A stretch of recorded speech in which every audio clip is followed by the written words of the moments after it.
Volume 4 C4. When Ines returned to Nazarick and went to his office to review the day's work which he would, unfortunately, be leaving to Pandora's actor and Albedo, he found Pandora's actor already waiting for him.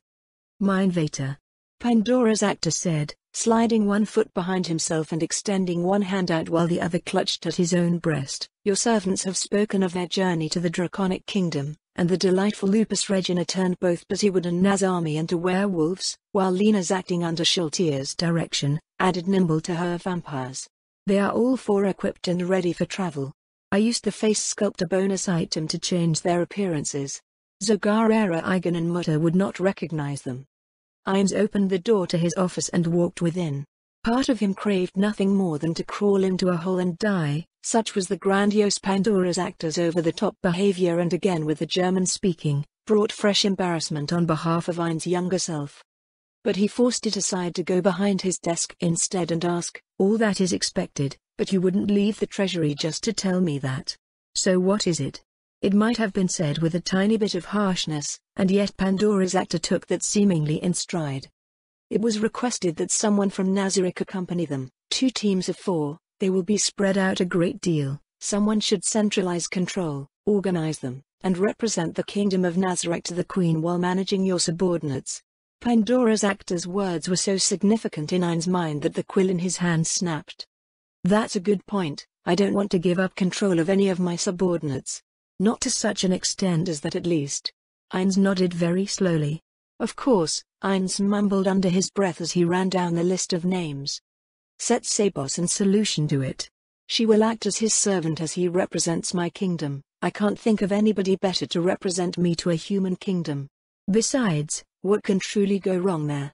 Ines asked the question rhetorically and drew out a blank sheet of paper. He began to write on it, recalling the words and phrases he often saw Queen Draudillan use in her official correspondence so that he could sound as official and formal as possible.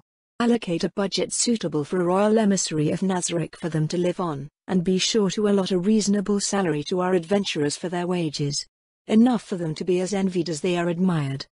"Brilliant, Vater, brilliant," Pandora's actor said, nodding along while Ines worked. He took his seal after rolling the document and affixed it into place.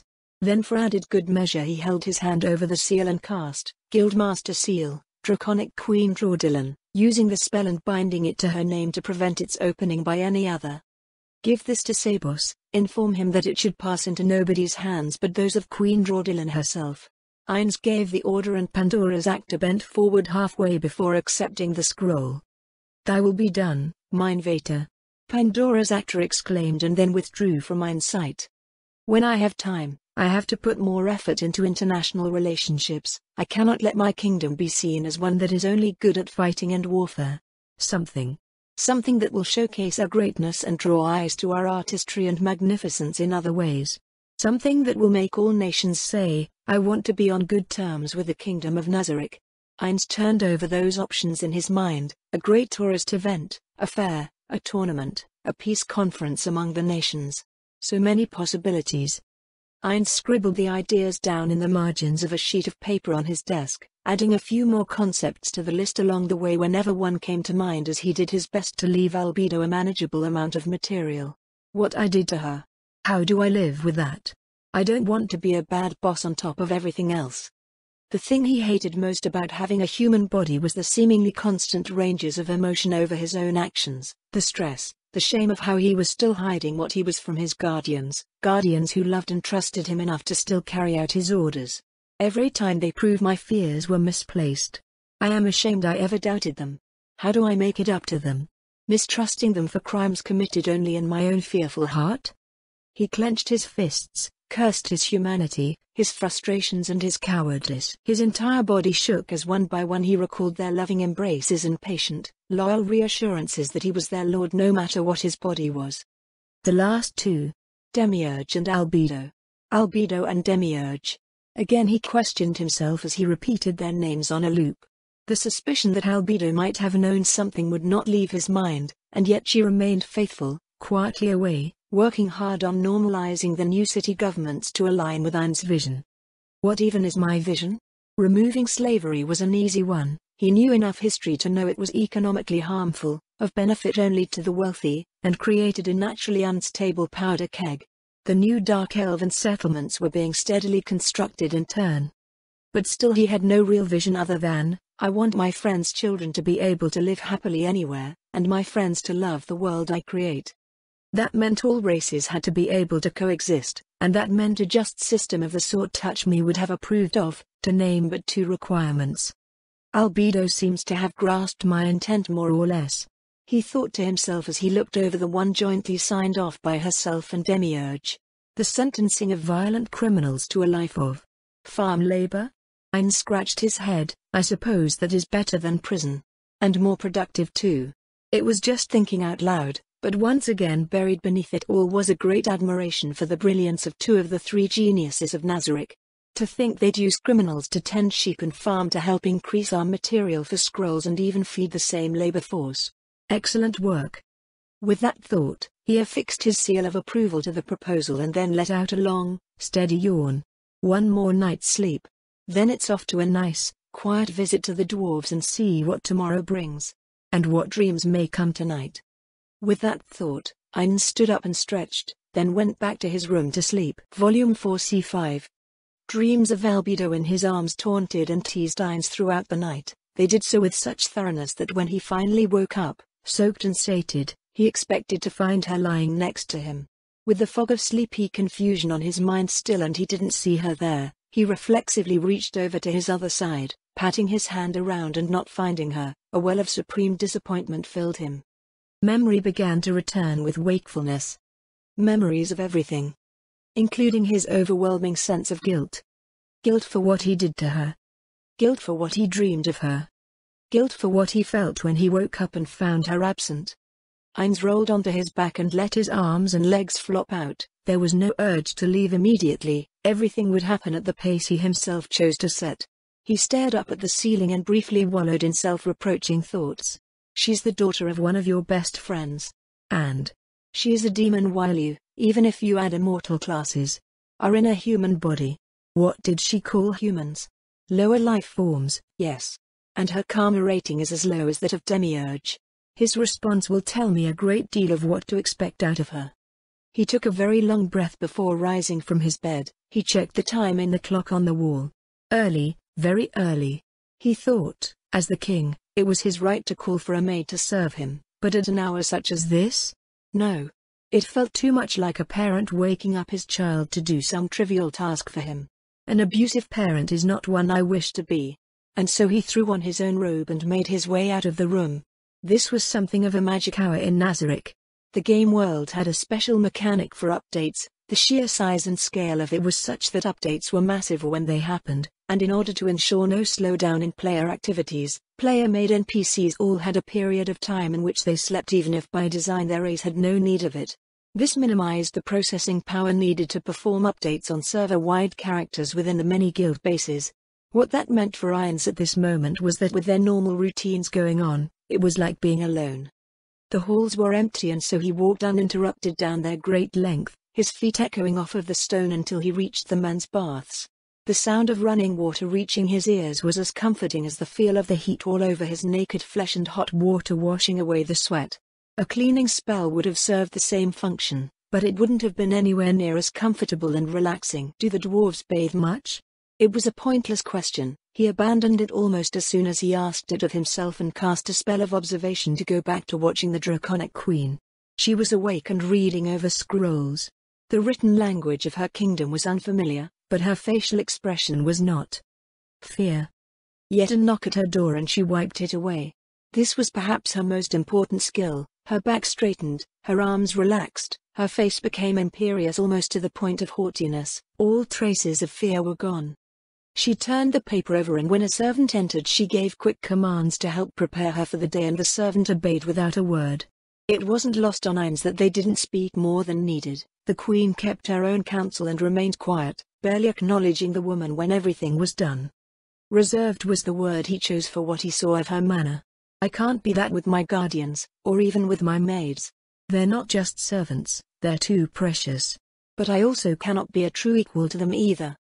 There were lessons to be drawn there that would take time to incorporate, and if he was being frank, My feelings towards the NPCs do not apply to anyone else.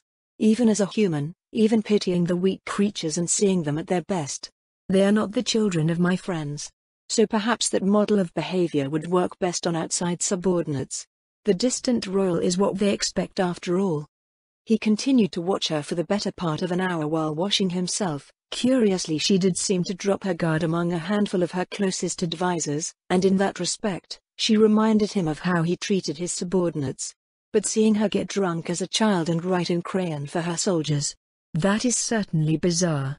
It puzzled him, but it was hard not to admire her tolerance for alcohol or her work ethic.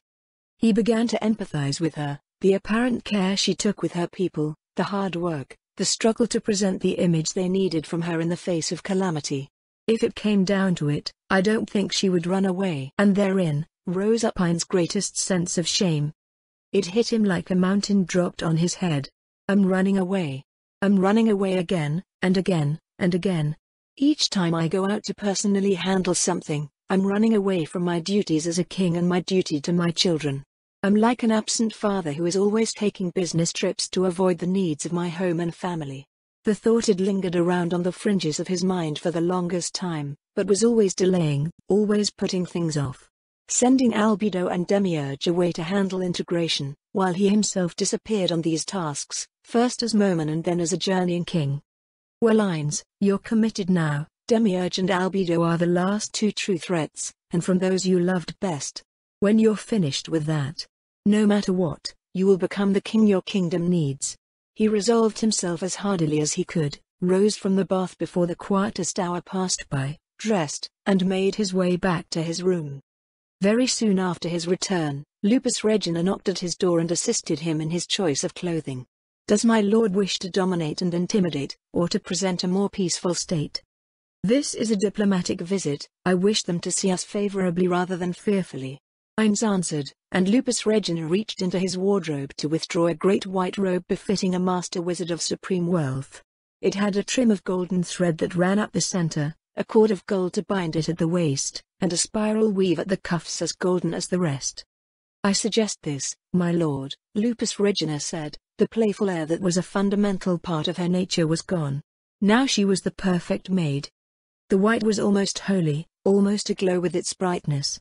In short, perfect. Accepted, he said, and he did his best to relax while she removed the robe he wore while keeping his back to her. Dylan was dressed by several servants around her, but the notion of Lupus Regina in front of me while I'm naked is a bit much. Plus it would be less than kingly to let her see my blush. But this is something I have to get used to.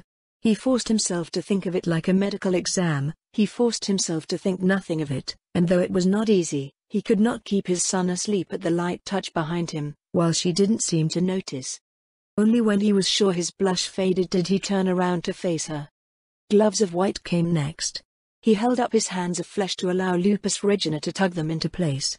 However, as she tugged the last glove into place over his own, she bowed her head and let her slender tan fingers linger. You plan to tell Lord Demiurge, don't you, Lord Ainz?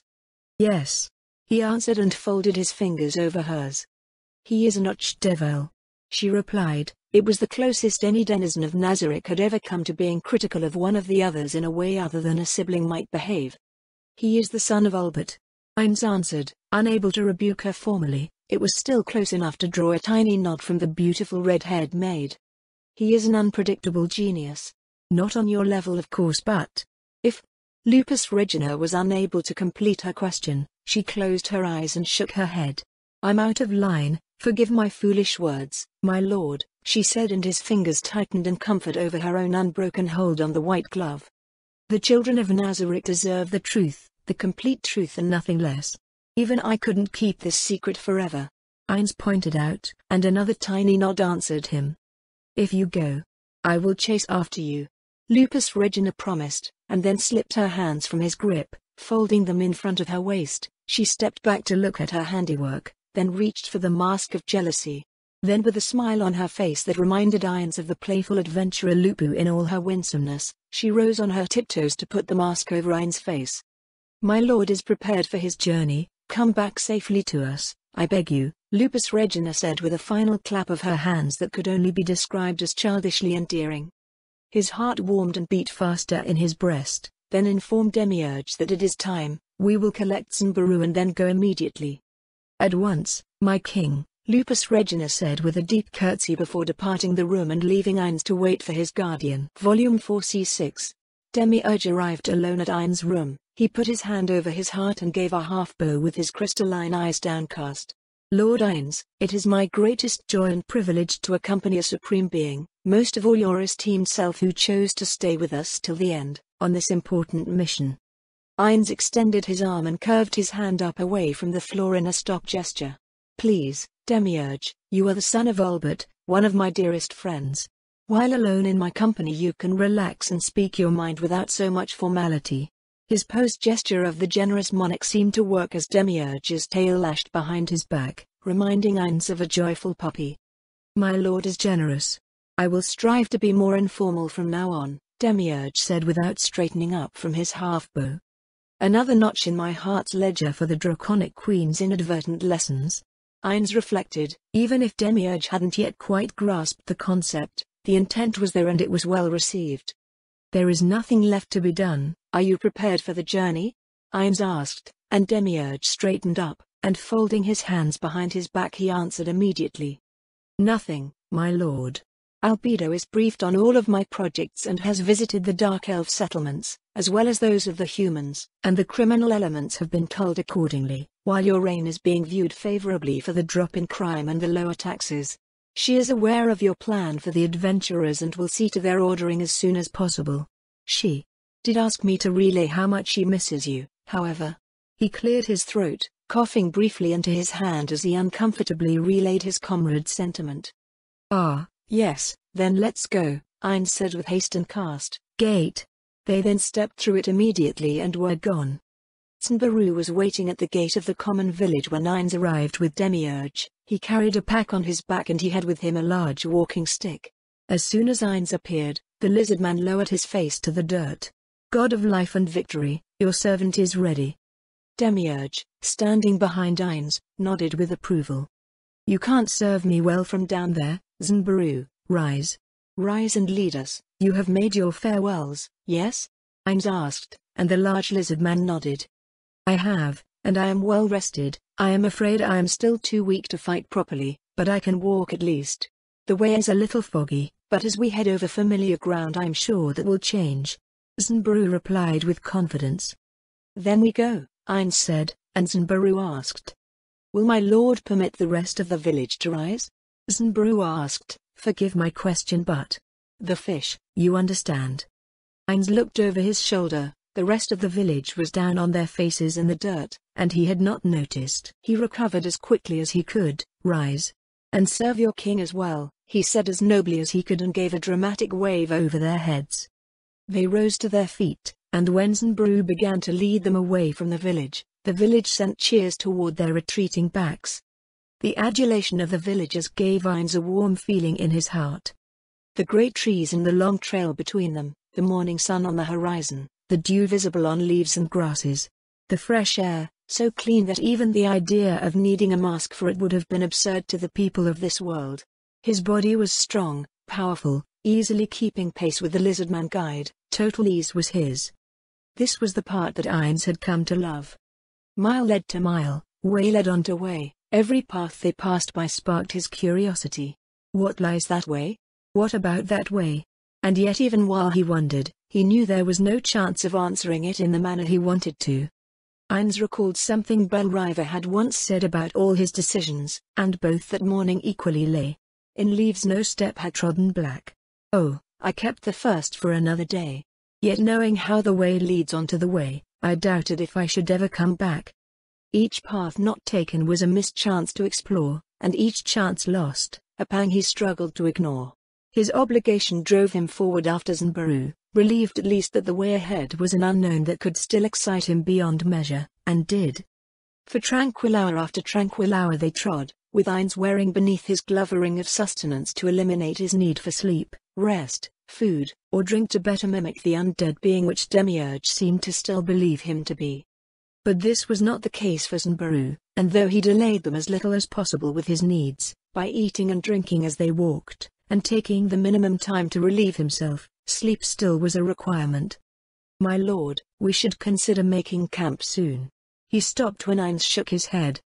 "There is no need for that," Ainz replied. He nearly said, "I will use magic," and summoned a fortress, but as he considered the present company of Demiurge, he thought better of it. "We will be staying in Nazareth tonight, my home. You will be my guest," Ainz offered, and Zanbaru looked at him, open-mouthed.